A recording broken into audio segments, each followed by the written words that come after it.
In today's video, I'm going to teach you how to download Empower. If you're using an Android phone or tablet, the easiest way to get started is by downloading the app directly from the Google Play Store.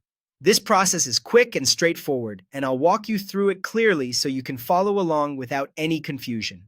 First, unlock your Android device and open the Play Store. This is the official app marketplace for Android, and it's the safest place to download apps to your device. Make sure you're connected to the internet, either through Wi-Fi or mobile data, so the download can complete smoothly.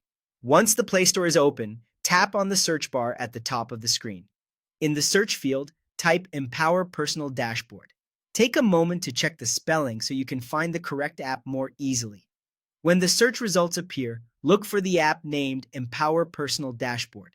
Tap on that result to open the app's download page. This page gives you more information about the app, including its icon, name, and other details that help confirm you've selected the right one.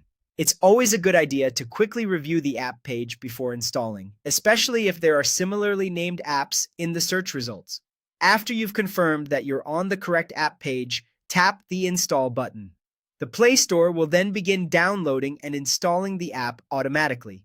Depending on your internet speed and device, this may take just a few seconds or a little longer. During this time, just wait for the installation to finish completely. When the app is ready, the Install button will change to Open. Tap Open to launch the Empower app for the first time. At that point, the app will guide you through the next part of the setup process. From there, simply follow the on-screen instructions to continue. These prompts are designed to help you move through the setup in the correct order. So just read each screen carefully and proceed as directed. If anything takes a moment to load, that's completely normal. And that's it. That's how to download Empower on an Android device using the Google Play Store. If you're following along in real time, just pause as needed and complete each screen at your own pace.